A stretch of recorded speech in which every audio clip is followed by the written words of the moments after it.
Assalamualaikum my dear students, welcome back to your another science lesson which is being organized by Metropolitan School. Dear students, क्या आप लोगों ने कभी सोचा है कि हमारे इर्द गिर्द जो चीज़ें हैं वो एक्चुअली हैं क्या, वो कैसे बनी हैं? एक्चुअली वो हैं मैटर. सॉलिड होता है, लिक्विड होता है और गैस होता है. कैसे होता है मैटर? मैटर है क्या? मैटर वो चीज़ जो आपकी स्पेस ले और जिसके पास कोई वॉल्यूम हो, वो मैटर है. आइदर वो सॉलिड हो सकता है, वो लिक्विड हो सकता है और गैस हो सकता है. अब हमें क्या पता कि कौन सा सॉलिड, कौन सा लिक्विड और कौन सा गैस है? तो आज हम ये डिस्कस करेंगे कि मैटर एक्चुअली सॉलिड, लिक्विड और गैसेस का हमें कैसे पता चलता है कि वो सॉलिड है, वो लिक्विड है या वो गैस है. तो हम आज उसकी डिस्कशन करेंगे. फर्स्ट ऑफ ऑल हम डिस्कस करेंगे यहाँ मैटर की first form, first state is solid. Solid which is solid.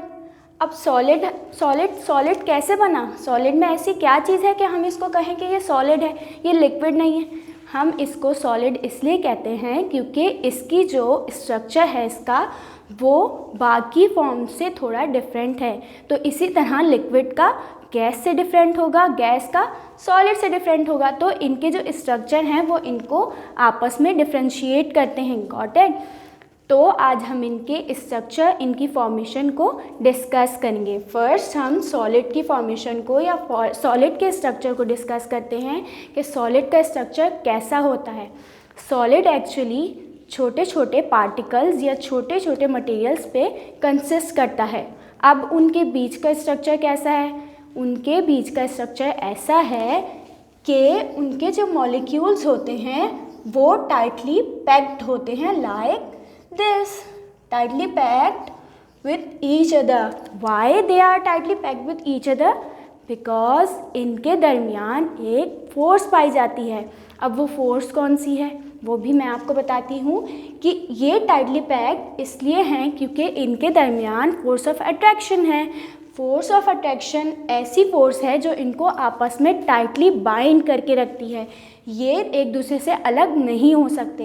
That's why ये वाला स्ट्रक्चर जो मॉलिक्यूल्स का होता है वो फॉर्म करता है सॉलिड.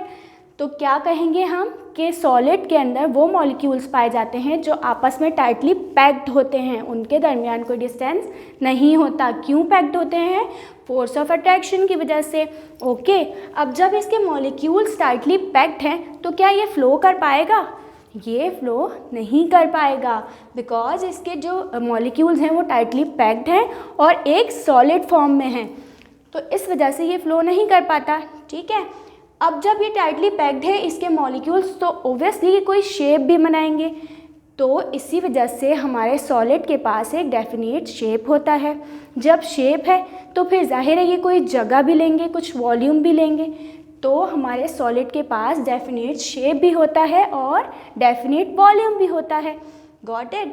अब इसी तरह का स्ट्रक्चर जैसे सॉलिड का है तो थोड़ा डिफरेंट हमारे पास लिक्विड का भी होगा. अब हमें ये पता होना चाहिए कि लिक्विड का और सॉलिड के स्ट्रक्चर में क्या डिफरेंस है.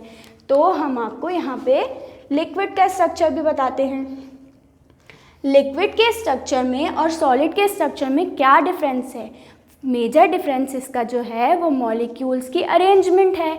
हमारे पास सॉलिड की जो अरेंजमेंट, मॉलिक्यूल्स की अरेंजमेंट थी वो टाइटली पैक्ड थे आपस में. क्यों? फोर्स ऑफ अट्रैक्शन स्ट्रॉन्ग थी, दैट्स वाई ये टाइटली पैक्ड थे. लेकिन हमारे पास जो लिक्विड के होते हैं वो टाइटली पैक्ड नहीं होते, कुछ स्पेसेस होती हैं बीच में. क्यों? क्योंकि इनकी जो फोर्स ऑफ अट्रैक्शन होती है वो इतनी स्ट्रॉन्ग नहीं होती, जबकि सॉलिड की जो फोर्स ऑफ अट्रैक्शन होती है वो बहुत ज़्यादा हाईली स्ट्रॉन्ग होती है. दैट्स वाई सॉलिड जो है उसके मॉलिक्यूल्स टाइटली पैक्ड है. और वही डिफरेंस यहाँ पे लिक्विड में आता है कि इसके मॉलिक्यूल्स के दरमियान जो हैं वो स्पेसेस हैं बिकॉज फोर्स ऑफ अट्रैक्शन थोड़ी वीक है, इतनी स्ट्रॉन्ग नहीं है जितनी सॉलिड में होती है. नेक्स्ट पॉइंट ये है कि क्या लिक्विड फ्लो कर पाएगा? जी कर पाएगा, क्योंकि जब इसके अंदर फोर्स ऑफ अट्रैक्शन इतनी स्ट्रॉन्ग नहीं होगी तो ऑब्वियसली इसके मॉलिक्यूल्स कहीं भी जा सकेंगे, जबकि इसके जो थे वो टाइटली पैक्ड थे, कहीं भी मूव नहीं कर सकते थे फ्रीली, लेकिन इसके टाइटली पैक्ड नहीं हैं इसलिए फ्रीली मूव कर सकते हैं, तो ये फ्लो कर पाएगा। ओके, अब हमारे पास नेक्स्ट जो स्टेट है वो हमारे पास मैटर की है, gas.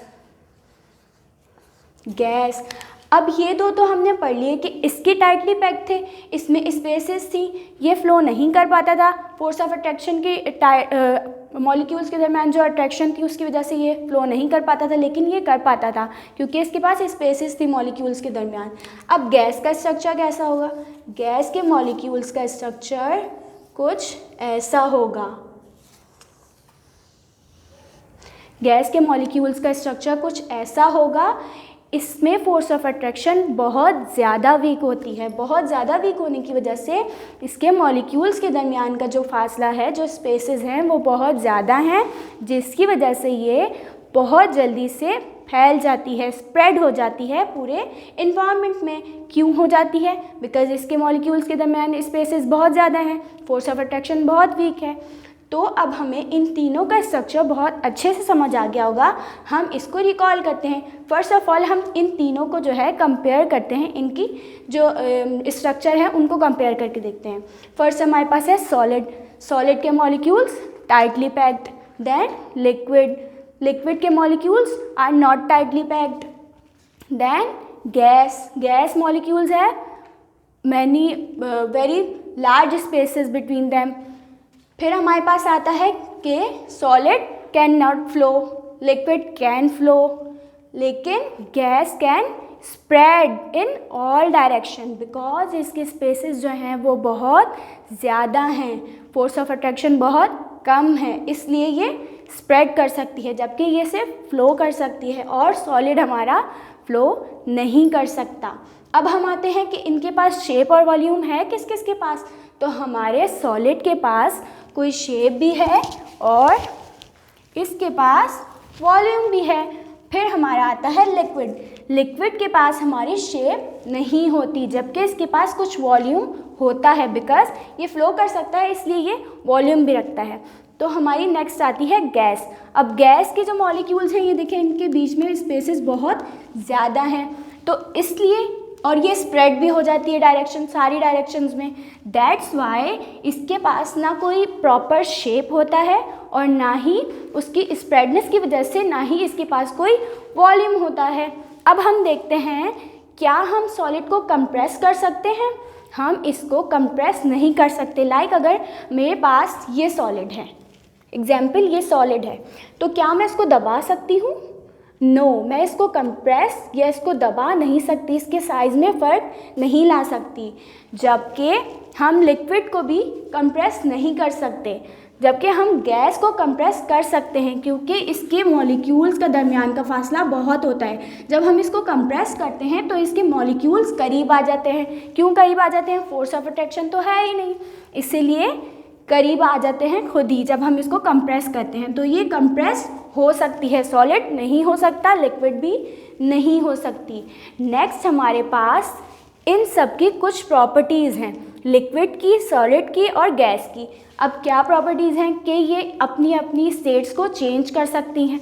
Like change of state, जैसे कि हमें पता होगा कि जब हम आइस क्यूब्स फ्रिज में जमाते हैं या उसको फ्रीज़ करते हैं तो क्या होता है कि जब हम उसको इन्वायरमेंट में लाते हैं, एयर में लाते हैं, तो वो मेल्ट हो जाती है। क्यों होती है?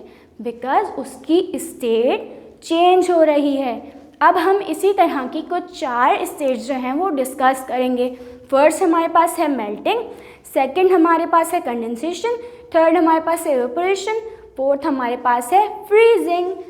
फर्स्ट है हमारे पास melting. First is melting, second is condensation, third one is evaporation, next है हमारे पास freezing, next and last one is freezing. Got it? तो फर्स्ट ऑफ ऑल हम मेल्टिंग को डिस्कस करेंगे कि मेल्टिंग एक्चुअली कैसे हुई। मेल्टिंग ऐसे हुई कि जब हमने किसी भी लिक्विड को हमने फ्रीज़ किया तो वो जब हम उसको एयर में लाएंगे तो उसकी जो स्टेट होगी वो इस तरह चेंज होगी कि वो सॉलिड स्टेट से आइस की स्टेट से वो लिक्विड स्टेट में आ जाएगा। तो क्या हुआ कि वो मेल्ट हुआ, आइस से वो वाटर में कन्वर्ट हुआ। तो conversion of solid into liquid is called melting. Got it? Conversion of solid into liquid is called melting. Next हमारे पास आता है कंडेंसेशन। ये थोड़ा सा डिफ़िकल्ट है आपके लिए, लेकिन हम आज इसको इजी बना देते हैं आपके लिए। कंडेंसेशन में एक्चुअली होता क्या है, गैस जो है हमारी वो लिक्विड में कन्वर्ट हो जाती है। कैसे? जब हम गैस को किसी कूल जगह पे लाते हैं तो वो हमारी लिक्विड में कन्वर्ट हो जाती है, लाइक हमारे फ्रीज़र्स। अब आप लोगों ने ऑब्ज़र्व किया होगा कि हमारे फ्रीज़र्स में एक गैस होती है। वो गैस जब वो गैस हमारे फ्रीज़र में घूमती है तो क्या होता है कि आइस होती है, आइस बन जाती है हमारे फ्रीज़र में। अब वो कहाँ से आई? जो फ्रीज़र में गैस होती है वो उससे वाटर जो है बहुत ज़्यादा टेम्परेचर की वजह से फ्रीज़ हो जाता है, लेकिन वो होता क्या है एक्चुअली? वो लिक्विड होता है। That is called condensation. Gas का लिक्विड में कन्वर्ट होना इज़ कॉल्ड कंडेंसेशन। गैस का लिक्विड में कन्वर्ट होना कंडेंसेशन कहलाता है। देन हमारे पास नेक्स्ट है evaporation. What is evaporation? Evaporation बहुत आप लोगों ने ऑब्जर्व किया होगा अपने अपने घरों में। एक्चुअली एवेपोरेशन क्या होता है? जब हम वाटर को हीट देते हैं तो वो गैस में कन्वर्ट हो जाता है। जब वाटर को हीट दें तो वो गैस में कन्वर्ट हो जाता है, तो वो एवेपोरेट हो जाता है, उड़ जाता है। मीन्स डायरेक्शंस वो स्प्रेड हो जाता है तमाम डायरेक्शंस में हमारे इन्वायरमेंट की। तो क्या हुआ एवेपोरेशन का मतलब? Conversion of liquid into gas. Liquid into gas is called evaporation. Then last but not least, last one is freezing. Freezing क्या है? फ्रीजिंग से आप लोगों को बहुत अच्छे से समझ आ गया होगा क्योंकि हम ये अपनी डेली लाइफ में यूज़ करते हैं। फ्रीजिंग एक्चुअली किसी भी लिक्विड का किसी सॉलिड में कन्वर्ट होना फ्रीजिंग कहलाता है। जैसे कि वाटर का आइस में कन्वर्ट होना, वाटर का आइस में कन्वर्ट होना कहलाता है freezing. Conversion of water into ice is called freezing. Okay, अब हमारे पास आज का सबसे लास्ट टॉपिक है expansion. Expansion of solid. Expansion of solid. Expansion of solid क्या है? मैं बताती हूँ एक्सपेंशन ऑफ सॉलिड है क्या। सॉलिड, हम कहते हैं कि सॉलिड का स्ट्रक्चर चेंज नहीं होता, लेकिन सॉलिड एक्सपेंड होता है। जब हम किसी सॉलिड को हीट प्रोवाइड करते हैं तो उसके मॉलिक्यूल्स जो हैं उनकी मूवमेंट बहुत ज़्यादा हो जाती है। ये टाइटली पैक्ड है, अब ये मूव तो इस तरह इधर उधर मूव तो नहीं कर सकते, लेकिन ये आपस में ऐसी ही मूव कर सकते हैं, लाइक इस तरह जिगजैग मूवमेंट। तो क्या होता है कि जब हम सॉलिड को हीट प्रोवाइड करते हैं तो इसके मॉलिक्यूल्स इस तरह जिगजैग में मूव करते हैं। फिर वो सॉलिड जो है उसकी लेंथ या उसकी जो भी वॉल्यूम होगा वो थोड़ा सा इंक्रीज़ होगा, लाइक एक्सपेंड होगा। तो फिर क्या होगा कि वो एक्सपेंड हो गया और वो खुल गया। तो अब हम ये तो नहीं कह सकते कि सॉलिड जो है वो उसका शेप चेंज नहीं हो सकता। सॉलिड का शेप चेंज हो सकता है लेकिन वो फ्लो नहीं कर सकता। तो इस तरह सॉलिड एक्सपेंड हुआ। तो इसलिए हमने आज ये डिस्कस किया कि एक्सपेंशन ऑफ सॉलिड, जब हम किसी सॉलिड को हीट देंगे तो वो एक्सपेंड होगा, बैंड भी हो सकता है। तो आप ये अपने घर में परफॉर्म कर सकते हैं in the supervision of your elders कि आप किसी भी सॉलिड को लेके उसको हीट करेंगे, जब उसको आप बेंड करेंगे तो वो आराम से बेंड हो जाएगा, बिकॉज उसके मॉलिक्यूल्स मूव करेंगे तो वो एक्सपेंड आसानी से हो जाएगा। अदरवाइज़ अगर आप उसको विदाउट हीट बेंड करेंगे तो वो इजीली बेंड नहीं होगा क्योंकि उसमें एक्सपेंशन नहीं होगी। ओके, होप दैट कि आप लोगों को आज की जो एक्सप्लेनेशन है वो बहुत अच्छे से समझ आई होगी। अब आते हैं वर्किंग की तरफ। आप लोगों को वर्किंग इजीली आपके PDF में प्रोवाइड कर दी जाएगी। वहाँ से आप लोग अपनी वर्किंग कंप्लीट करेंगे और अपने कैंपसेस में सबमिट करेंगे। Thank you. अल्लाह हाफिज़।